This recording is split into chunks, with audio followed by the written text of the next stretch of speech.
हो दादा, हे सरकार आहे ना गेंड्याच्या कातडीचं आहे, यांना काही फरक पडत नाही. आता उद्यापासून आपण सरकारला बाहेर निघू द्यायचं नाही. यांच्या गाड्या बाहेर जाणार नाही, कोणता आमदार बाहेर निघणार नाही, कोणता मंत्री नाही निघणार बाहेर.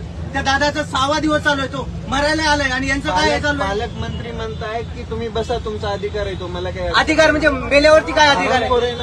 नाही, आपण हे बघा, मी कन्नडहून आलोय, मी उद्यापासून सगळं जाम करणार आहे. कोणता आमदार बाहेर फिरणार नाही, कोणता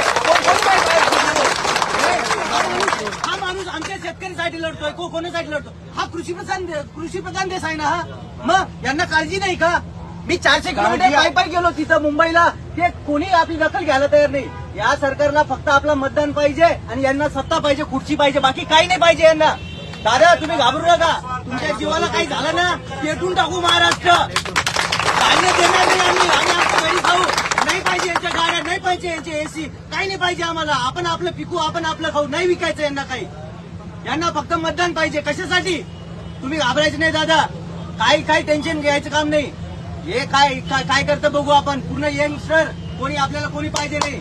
आपले आई वडील शेती करतील, आपण लढू तुमच्यासोबत. आमचे आई वडील शेती करतील, आम्ही तुमच्यासोबत राहू. आपली शेती सोडायची नाही आपण. आम्ही कन्नडून आलोय, संपूर्ण महाराष्ट्राचे शेतकरी तुमच्या सोबत आहे दादा. आता सरकारला भिजवता येणार नाही. एवढा मोठा बनवा हा दादाच्या या आपले मतदान घेऊन मंत्री बनले तीव्र आंदोलन, मोठा बनवा, पेटवा आता. कारण दादाची तब्येत आपल्याला दादा असणं गरजेचं आहे. म्हणजे दादा असणं म्हणजे आपल्यासाठी फार मोठी गोष्ट आहे. लिव्हरचं ऑपरेशन झालंय, छोटं मोठं ऑपरेशन नाहीये. ते लिव्हर त्यांच्या वडिलांना दिलं, वडील नाहीत वाचले. ते पण व्यवस्थितच हे होतं त्यावेळेस पण. आज हा माणूस उपोषणाला बसलाय 6 दिवस झालं.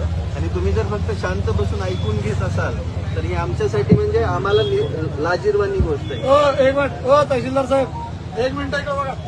तहसीलदार साहेब, तुम्ही जर शेतकरी पुत्र असाल तर तुम्ही आजपासून उपाशी राहा. आम्ही पण राहतो.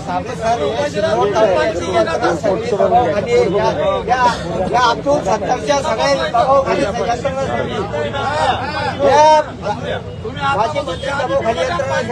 हे आम्हाला शेतकऱ्याला भयानक त्रास सर. काय कशी दसरा दिवाळी साजरी करायची दिपोळी आम्ही. ही सगळी दबाव यंत्रणा सर, जे मिळेल ते पटन अमुक डमुक. कलेक्टर पळून गेला सर. काय करतो शेतकऱ्यांना आम्ही? कशी दिवाळी दसरा साजरी करायची? काय दिवाळी दसरा आम्हाला काहीच माहित नाही. साधे रस्ते सुविधा नाही सर.